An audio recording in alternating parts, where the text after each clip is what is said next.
Hi friends, అందరికీ నమస్తే అండి. Welcome to our channel. ఈ వీడియోలో నేను మీకు రేషన్ కార్డులోకి మీ భార్యను మరియు మీ పిల్లలను ఎలా యాడ్ చేసుకోవాలి, యాడ్ చేసుకున్న తర్వాత ఎలా స్ప్లిట్ అయ్యి కొత్త రేషన్ కార్డులోకి వెళ్ళాలనేది నెక్స్ట్ వీడియోలో చెప్తాను. ఈ వీడియోలో మాత్రము ఎలా చేర్చుకోవాలి అనేది మాత్రం చెప్తానండి. సో చాలా మంది కూడా అప్లికేషన్ ఫామ్ అనేది రాంగ్ గా సబ్మిట్ అయితే చేశారనమాట. సో అది తెలియక చాలా మంది చేసినటువంటి తప్పులు అనమాట. సో నేను మీకు క్లియర్ గా అయితే చెప్తాను అప్లికేషన్ ఫామ్ ఎలా ఇవ్వాలి, దాంతో పాటు ఏ డాక్యుమెంట్స్ ఇవ్వాలి, అసలు అప్లికేషన్ ఎలా రాయాలనేది కూడా నేను మీకు వీడియో అయితే చెప్తాను. సో పూర్తి వివరాల కొరకు ఈ వీడియోని ఎండ్ వరకు చూడండి. అలానే లైక్ చేయండి ఫ్రెండ్స్. లైక్ చేస్తే కొంచెం సపోర్టివ్ గా అయితే ఉంటుంది. సో మీకు అందరికీ అర్థమయ్యే విధంగా ఈ విధంగా పిన్ టు పిన్ చెప్తాను. మీకు అందరికీ కూడా ఉపయోగపడతాయి మన ఛానల్లోని వీడియోస్. సో అయితే ముఖ్యంగా ఇక్కడ రేషన్ కార్డుకి మీరు అప్లై చేసుకోవాలనుకుంటే సచివాలయం అయితే వెళ్లాల్సి ఉంటుంది. సో చాలా దగ్గరలో అయితే సర్వర్ ఇష్యూ అయితే ఉందండి. సర్వర్ ఇష్యూ వల్ల మిమ్మల్ని వెనక్కి అయితే పంపిస్తున్నారు అధికారులు. అది మాత్రం వాస్తవమే. సర్వర్ ఇష్యూ అనేది ఉందన్నమాట. సో దీనివల్ల అప్లికేషన్స్ అనేటివి చేయలేకపోతున్నారు. కాకపోతే అప్లికేషన్స్ అనేటివి సబ్మిట్ చేసి వెళ్ళండి అని చెప్తున్నారు అనమాట. సో ఈ యొక్క సబ్మిట్ చేసే సమయంలో చాలా మంది కూడా వివరాలు అనేటివి రాంగ్ గా ఎంటర్ చేస్తున్నారు. సో నేను అప్లికేషన్ అనేది ఎలా ఫిల్ చేయాలని చెప్తాను. ఫస్ట్ ఎలాంటి సందర్భాల్లో కుటుంబ సభ్యులను యాడ్ చేసుకునేందుకు అవకాశం అయితే ఉందనేది మనం తెలుసుకోవాలి. సో ఎగ్జాంపుల్కి ఇక్కడ నేను ఒక కుటుంబంలో ఒక అమ్మ, ఒక నాన్న, ఒక కొడుకు, ఒక కూతురు ఉన్నారు. సో వీళ్ళల్లో కొడుకుకి వివాహం అయ్యింది. సో వివాహం అయ్యాక భార్య ఉన్నారు, ఇప్పుడు పిల్లలు కూడా ఉన్నారనమాట. సో ఇక్కడ భార్యను మరియు పిల్లలను ముగ్గురిని కూడా ఈ రేషన్ కార్డులోకి జాయిన్ చేయాలన్నమాట. సో ఈ రేషన్ కార్డులోకి జాయిన్ చేయాలంటే అప్లికేషన్ ఎలా ఫిల్ చేయాలనేది నేను మీకు చెప్తాను. అయితే ఇక్కడ మీరు రెండు రకాలుగా అప్లికేషన్ అనేది ఒకేసారి సబ్మిట్ చేయవచ్చు. ఒకటి, భార్యను వచ్చేసి వివాహ సర్టిఫికేట్ ద్వారా మీరు జాయిన్ చేయవచ్చు అనమాట. పిల్లలను వచ్చేసి బర్త్ సర్టిఫికేట్ ద్వారా జాయిన్ చేయవచ్చు. కాకపోతే రిక్వైర్డ్ డాక్యుమెంట్స్ గురించి చెప్పేటప్పుడు నేను మీకు డిస్కస్ చేస్తాను వీటి గురించి, అసలు రిక్వైర్మెంట్ ఉందా లేదనేది. సో కాబట్టి ఫస్ట్ అయితే అప్లికేషన్ ఎలా ఫిల్ చేయాలనేది నేను ఇప్పుడు ప్రూఫ్ కింద అయితే ఈ యొక్క రేషన్ కార్డులో ఉన్నటువంటి పేర్లను ఎగ్జాంపుల్ గా తీసుకుంటూ నేను మీకు చెప్తాను. ఇక్కడ భార్యను పిల్లలను ఇద్దరిని కూడా అప్లికేషన్ లోకి ఎలా జాయిన్ చేసుకోవాలనేది, అంటే రేషన్ కార్డులోకి ఎలా జాయిన్ చేసుకోవాలనేది సో పిన్ టు పిన్ చెప్తాను. సో ఇక్కడ సందర్భం గురించి అయితే వివరించేందుకు ఈ విధంగా ఎగ్జాంపుల్ గా అయితే తీసుకోవడం జరిగింది. అది మీరు గుర్తించగలరు. ఫ్రెండ్స్, నేను ఎగ్జాంపుల్ గా చెప్తున్నటువంటి అప్లికేషన్ ఫామ్ లో సో ఇక్కడ పేర్లు వచ్చేసి అమ్మ యొక్క పేరు వచ్చేసి నేను అంకమ్మగా అయితే తీసుకుంటున్నాను అనమాట పేరు. సో ఈ యొక్క అంకమ్మ అనే ఫ్యామిలీ హెడ్ అన్నమాట. సో ఇందులో ఉన్నటువంటి కొడుకు సంబంధించినటువంటి భార్య పిల్లలను రేషన్ కార్డులోకి, అంటే ఈ యొక్క ఏ ఫ్యామిలీలోకి చేర్చుకునే దాని కొరకు అప్లికేషన్ అనేది పెట్టుంటే సో దానికి సంబంధించి మీరు అప్లికేషన్ ఎలా చేయాలనేది సో ఇక్కడ నేను ఎగ్జాంపుల్గా అయితే చూపిస్తాను. అప్లికేషన్ ఫామ్ కూడా రాసి అయితే చూపిస్తానండి. సో ఇక్కడ కుటుంబ పెద్ద ఎవరంటే అంకమ్మ, అంటే భర్త యొక్క అమ్మ, కొడుకు యొక్క తల్లి. ఓకేనా? సో పూర్తి వివరాలు చూద్దాం అప్లికేషన్ ఎలా ఫిల్ చేయాలనేది. సో ఓకే ఫ్రెండ్స్, ఇక వివరాలు కనుక చూసుకున్నట్లయితే ఇక్కడ మనము సో ఇక్కడ కొడుకు యొక్క భార్యని మరియు వారి యొక్క పిల్లలని సంబంధించి మనము రేషన్ కార్డులోకి జాయిన్ చేసుకునే దాని కొరకు అప్లికేషన్ అనేది చేస్తున్నాం. ఇక్కడ హెడ్ ఆఫ్ ద ఫ్యామిలీ ఎవరు? సో కుటుంబ పెద్ద యొక్క వివరాలు అడుగుతున్నారు. ఎవరంటే సో ఇక్కడ అబ్బాయి ఎవరైతే కొడుకు ఉంటాడో సో వారి యొక్క భార్యను కనుక మనం చేరుస్తున్నాము. సో వారి యొక్క హెడ్ ఎవరు? వారి యొక్క అమ్మ.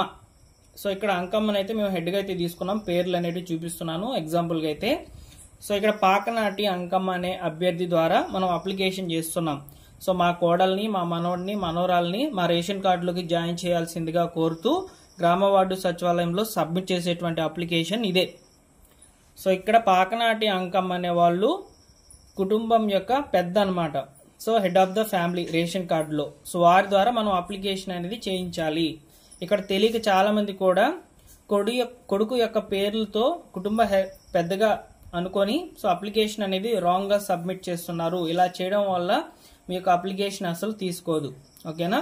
సో మీరు ఎవరు రేషన్ కార్డులో చేర్చుకోవాలి అనుకుంటున్నారో వారి యొక్క హెడ్ ద్వారా, అంటే వారి యొక్క కుటుంబ పెద్ద వివరాలతో కూడినటువంటి వివరాలు నమోదు చేసి మీరు అప్లికేషన్ అనేది చేయాల్సి ఉంటుంది. వారి ద్వారా మనము అప్లికేషన్ చేస్తున్నట్లుగా ఇక్కడ మనం ఫిల్ చేయాల్సి అయితే ఉంటుంది. ఓకేనా? సో ఈ విషయంలో మాత్రం తప్పులు చేయవద్దు. సో ఇక్కడ పాకనాటి అంకమ్మ యొక్క భర్త ఉన్నారనమాట, వెంకటయ్య, అదే అబ్బాయి వాళ్ళ తండ్రి. ఈమె తల్లి, ఈయన తండ్రి అనమాట. సో ఇక్కడ ఆధార్ నెంబర్, ఈ ఆధార్ నెంబర్ ఎవరిది ఇస్తారంటే అంకమ్మది ఆధార్ నెంబర్ అయితే ఇక్కడ ఇవ్వాలన్నమాట. ఓకేనా. సో నెక్స్ట్ వచ్చేసి రైస్ కార్డ్ నెంబర్, మీరు ఏ రేషన్ కార్డులోకి అయితే జాయిన్ అవ్వాలనుకుంటున్నారో ఆ రేషన్ కార్డ్ నెంబరు. నెక్స్ట్ వచ్చేసి ఫోన్ నెంబరు, వర్కింగ్లో ఉండే మొబైల్ నెంబర్ ఇవ్వండి. సో లింగము స్త్రీ. సో ఇక్కడ అభ్యర్థి ఏమీ చదువుకోలేదు కాబట్టి డాష్ పెట్టాము, పుట్టిన తేదీ తెలియదు కాబట్టి డాష్ పెట్టాము. నెక్స్ట్ వార్షిక ఆదాయం. సో ఈ వార్షిక ఆదాయం అనేది మీకు తెలియకపోవచ్చు, సో దీన్ని ఇలా డాష్ పెట్టన్న వదలండి. నెక్స్ట్ వచ్చేసి ఇక్కడ ఏ కులము, ఎస్టీ, అనాది కులము, సో సబ్ క్యాస్ట్ కూడా రాయాల్సి అయితే ఉంటుంది, రాయండి. సో ఇక్కడ వృత్తి అంటే ఈ అంకం ఏం చేస్తుంది, గృహిణి అన్నమాట. సో నెక్స్ట్ చూసుకున్నట్లయితే చిరునామా. సో మీరు అంటే మీ యొక్క కుటుంబ పెద్ద యొక్క చిరునామా ఏంటి అనేది ఇక్కడ మనం ఇవ్వాలి. జిల్లా పేరు, మండలం పేరు, గ్రామం ఏంటి, వీధి పేరు, క్లస్టరు, మీ యొక్క సచివాలయం యొక్క క్లస్టరు, పిన్ కోడ్ అనేది ఇవ్వాలి. సో ఇవన్నీ కూడా ఇచ్చేసిన తర్వాత చివరిలో చూడండి, ఇక్కడ మీరు మెయిన్గా ఇవ్వాల్సినటువంటి డీటెయిల్స్ కొంచెం కన్ఫ్యూజ్ అవుతారు, నేను కావాలని ఇక్కడ రాశాను అనమాట. సో ఇలాంటి డౌట్ అనేది చాలా మందికి కూడా ఉంది, సర్నేమ్ అనేది చేంజ్ చేయకుండా భార్యను మా రేషన్ కార్డులోకి జాయిన్ చేసుకోవచ్చా అని అడుగుతున్నారు అనమాట. చేసుకోవచ్చు. సో ఎందుకు చేసుకోవచ్చు, ఇక్కడ తిరుమల శెట్టి సుజాత అనే ఆమె చదువుకోనుంది, ఫ్యూచర్లో ఏదైనా జాబ్ రావచ్చు, సర్టిఫికెట్లు అన్ని కూడా తిరుమల శెట్టి సుజాత అనే పేరు మీద అయితే ఉంటాయి. సో ఆమెకి జాబ్ వచ్చినప్పుడు ఇక్కడ మీ యొక్క ఆధార్లో నేమ్ అనేది చేంజ్ చేసుకొని కనుక ఇచ్చినట్లయితే సో వారికి ఈ డాక్యుమెంట్ వెరిఫికేషన్ సమయంలో ప్రాబ్లం కావచ్చు. సో ఇక్కడ సర్నేమ్తో సంబంధం అయితే లేదు, కాకపోతే ఈ తిరుమల శెట్టి సుజాత అనేకి కేర్ ఆఫ్ అడ్రస్లో భర్త యొక్క పేరు పాకనాటి అంకమ్మ యొక్క కొడుకు పేరు అనేది పెట్టుకోవాలి, అదొక్క చేంజ్ అనేది చేసుకొని ఉండాలి. అప్పుడు మీరు రేషన్ కార్డులోకి యాడ్ చేసుకునేందుకు అవకాశం అయితే ఉంటుంది, వితౌట్ మ్యారేజ్ సర్టిఫికేట్. ఓకేనా. మ్యారేజ్ సర్టిఫికేట్ లేకుండా భార్యను జాయిన్ చేసుకోవాలనుకుంటే ఆధార్ కార్డులో కేర్ ఆఫ్ అడ్రస్లో వైఫ్ ఆఫ్ ఎవరి యొక్క రేషన్ కార్డులోకి చేర్చుకోవాలనుకుంటున్నారో ఆ రేషన్ కార్డుకి ఉన్నటువంటి కొడుకు యొక్క పేరు అనేది ఖచ్చితంగా ఉండాలి. ఓకేనా. మీకు అర్థమైందని అనుకుంటున్నాను, భర్త యొక్క పేరు అనేది ఉండాలని సింపుల్గా చెప్తున్నాను. ఓకేనా. సో అయితే వారి యొక్క ఆధార్ నెంబరు, సో వారి యొక్క అంటే భార్య యొక్క పేరు, లింగము. నెక్స్ట్ చూసుకున్నట్లయితే కుటుంబ పెద్దతో ఉన్నటువంటి సంబంధం, ఇది చూడండి. అంకమ్మకి ఏమేమవుతుంది, కోడలు అవుతుంది. సో ఆ కోడలు అనేది ఇక్కడ రాయాలి. సో ఇక్కడ వరకు క్లియరా మీకు. నెక్స్ట్ చూసుకున్నట్లయితే మనోడి పేరు ఉంది. సో ఇక్కడ పాకనాటి రవి. సో ఆల్రెడీ వీళ్ళు చిన్నపిల్లలు కాబట్టి సో పాకనాటి రవి. సో ఇక్కడ అంకమ్మకి మనోడు అవుతాడు. సో వారి యొక్క పుట్టిన తేదీ, ఆధార్ నెంబరు, ఇక్కడ జనన ధృవీకరణ పత్రం అనేది ఒకటి ఉంటుంది. సో బర్త్ సర్టిఫికేట్, ఈ బర్త్ సర్టిఫికేట్ లేకపోయినా ఆధార్ కార్డులో పాకనాటి రవి సన్ ఆఫ్ పాకనాటి అంకమ్మ వల్ల అబ్బాయి పేరు ఉంటే సరిపోతుంది అనమాట. ఓకేనా. సో నెక్స్ట్ వచ్చేసి మనవరాల పేర్లు సేమ్ అదే విధంగా ఇచ్చి ఇక్కడ కుటుంబ పెద్దతో మనవరాలు అవుతుంది. సో చివరిలో వచ్చేసి అభ్యర్థి యొక్క సంతకం. సో అభ్యర్థి యొక్క సంతకం అనేది సైన్ చేసేసి, సో దీంతో పాటు మీరు ఇవ్వాల్సినటువంటి డాక్యుమెంట్స్ ఏంటనేది ఇప్పుడు నేను మీకు చెప్తాను. సో ఇది కేవలము కుటుంబ సభ్యులను జాయిన్ చేసుకునేదానికి, సో జాయిన్ చేసుకునేదానికి సంబంధించి మాత్రము అప్లికేషన్ అనేది ఈ విధంగానే చేసుకోవాలి. సో తర్వాత మీరు ఇంకొక అప్లికేషన్ కూడా ఇచ్చి స్ప్లిట్ అవ్వచ్చు. స్ప్లిట్టింగ్ అప్లికేషన్ ఉంది, నార్మల్ స్ప్లిట్ అనేది అంటారనమాట దాన్ని. సో ఇక్కడ ఎవరెవరు స్ప్లిట్ అవ్వచ్చు అనేది ఇప్పుడు నేను మీకు చెప్తాను. సో స్ప్లిట్ అవ్వాలంటే ఇక్కడ చూడండి,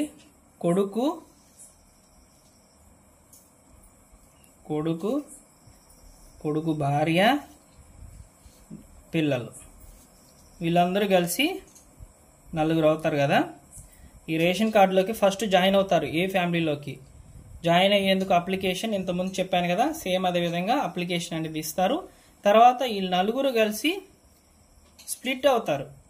స్ప్లిట్ అయ్యి ఇంకో రేషన్ కార్డులోకి వెళ్ళిపోతారు అనమాట. అంటే కొత్త రేషన్ కార్డు వీళ్ళకి వస్తుంది. అది ఎలాగా అనేది నెక్స్ట్ వీడియోలో చూద్దాము. ఈ వీడియోలో నేను మీకు కేవలము ఫ్రెండ్స్ అప్లికేషన్ చేసే సమయంలో నేను ఈ ఆప్షన్స్ అనేటివి టిక్ చేయలేదు, ఇవి మీరు టిక్ చేయాలన్నమాట.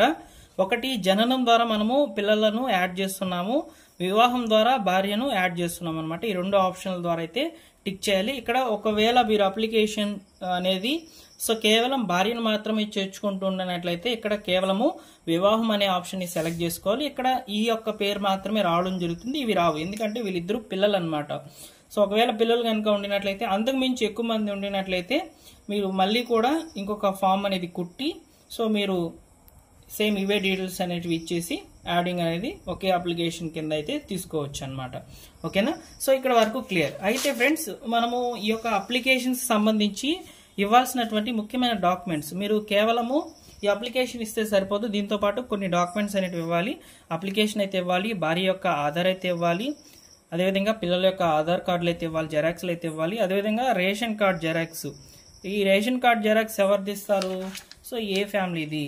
సో ఏ ఫ్యామిలీకి సంబంధించినటువంటి రేషన్ కార్డు జెరాక్స్ అనేది ఇవ్వాలన్నమాట. సో 1 2 3 4 5 జెరాక్స్లు అనేటివి వస్తాయి. సో ఇక్కడ వరకు క్లియర్. సో ఇక్కడ మీరు ప్రూఫ్ కింద ఏం పెట్టాలి? సో ఆధార్లో నేను చెప్పినట్లు, అంటే అప్లికేషన్ చేసే సమయంలో చెప్పాను, కేర్ ఆఫ్ అడ్రస్లు కరెక్ట్గా ఉండినట్లయితే, అంటే ఈ కుటుంబంలోని కొడుకు మీద కేర్ ఆఫ్ అడ్రస్ కనుక ఉండినట్లయితే మీకు ఎలాంటి డాక్యుమెంట్స్ అనేటివి అడగవు. సో మ్యారేజ్ సర్టిఫికేట్ లేకపోయినా మీకు ఆహ్వాన పత్రిక అనేది ఉంటుంది కదా, పెళ్లి ఆహ్వాన పత్రిక. సో ఆహ్వాన పత్రిక ఇచ్చినా కానీ, అంటే మీరు ఆ యొక్క జెరాక్స్ పెట్టినా కానీ సరిపోతుంది. పిల్లలకు సంబంధించి ఆధార్ కార్డులు అనేవి సరిపోతాయి. అక్కడ వరకు క్లియర్. సో ఈ యొక్క అప్లికేషన్తో పాటు ఈ 5 రకాల డాక్యుమెంట్స్ అనేటివి ఇవ్వాలి. సో ఇచ్చిన తర్వాత ఏం జరుగుతుంది? సో ఫస్ట్ సచివాలయంలో అప్లై అయితే చేస్తారు. డిజిటల్ అసిస్టెంట్ యొక్క లాగిన్ ద్వారా అయితే సచివాలయంలో డిఏ గారు అప్లై అయితే చేస్తారనమాట. సో అప్లై చేసిన తర్వాత ఏం జరుగుతుంది? ఈకేవైసీ అంటే బయోమెట్రిక్ ఎవరెవరు వేయాలి? సో భార్య చేరుస్తున్నాం కాబట్టి భార్య ఇవ్వాలి, పిల్లలు ఇద్దరు కూడా ఇవ్వాలి. నెక్స్ట్ కుటుంబం పెద్ద. సో కుటుంబం పెద్ద ఎవరు? అమ్మ. సో పాకనాటి అంకమ్మ. సో ఆమె కూడా ఈకేవైసీ అనేది అంటే వేయాలి. అంటే ఇక్కడ కుటుంబం పెద్ద వచ్చి సచివాలయంకి వచ్చి రిక్వెస్ట్ చేసి మా కోడల్ని, మా మనవడిని, మనవరాల్ని యాడ్ చేయాల్సిందిగా కోరుతూ అప్లికేషన్ చేసినట్లు అర్థం. ఓకేనా? సింపుల్గా. సో ఈకేవైసీ అనేది చేయాలి. ఈకేవైసీ అనేది 3 రోజుల లోపల చేసినట్లయితే నెక్స్ట్ ఎవరు లాగిన్కి వెళ్తుంది? విఆర్ఓ గారు లాగిన్కి అయితే వెళ్తుంది. సో విఆర్ఓ గారు కూడా ఈకేవైసీ చేస్తే ఎవరికి వెళ్తుంది? ఎంఆర్ఓ గారికి అయితే వెళ్తుంది. సో ఈ విధంగా 4 స్టేజ్లలో మీ యొక్క అప్లికేషన్ అనేది వెళ్తుంది అనమాట. సో కాబట్టి ఎంత త్వరగా సర్వర్ వస్తే అంత త్వరగా మీరు అప్లికేషన్ అనేది చేయించండి. 31 రోజుల వ్యవధిలో మీకు కొత్త రేషన్ కార్డు కానివ్వండి, ఈ రేషన్ కార్డులోకి జాయిన్ అయ్యేందుకు సంబంధించి మనం ఇప్పుడు ఇస్తున్నాం కదా అప్లికేషన్, జాయిన్ అయితే అయిపోతారు. దీనికి సంబంధించిన స్టేటస్ ఎలా చెక్ చేసుకోవాలనేది నేను మీకు సపరేట్గా వీడియో అనేది చేస్తాను. సేమ్ ఇదే విధంగా సో ఒక ఎగ్జాంపుల్గా సందర్భాన్ని బట్టి సో ఏ విధంగా అప్లికేషన్ చేయాలనేది ఎక్స్ప్లెయిన్ చేస్తాను. అలానే ఇక్కడ మీరు చూస్తున్నట్టుగానే అప్లికేషన్ ఏ విధంగా సబ్మిట్ చేయాలనేది కూడా, ఎలా రాసి ఇవ్వాలనేది కూడా చెప్తాను. సో మీరు తప్పకుండా లైక్ చేస్తే 10 మందికి ఈ సమాచారం ఉపయోగపడుతుంది. లైక్ చేసేయండి. ఓకేనా? Thank you for watching. So ఇక్కడ కేవలం నేను సభ్యులను జాయిన్ చేసుకునే దానికి సంబంధించి మాత్రం చెప్తున్నాను. ఇక్కడ కొడుకు, కోడలు, మనవడు, మనవరాలు వీళ్ళ నలుగురికి కూడా రేషన్ కార్డు అనేది వస్తుంది. ఫస్ట్ జాయిన్ చేసుకుంటేనే ఈ నలుగురు స్ప్లిట్ అవ్వచ్చు. ఈ పాత రేషన్ కార్డులోకి సంబంధించి జాయిన్ అయిన తర్వాత స్ప్లిట్ అయ్యి కొత్త రేషన్ కార్డుగా నలుగురు వెళ్ళిపోవచ్చు. దీని మీద నెక్స్ట్ వీడియో ఖచ్చితంగా చేస్తాను. మీరందరూ కూడా లైక్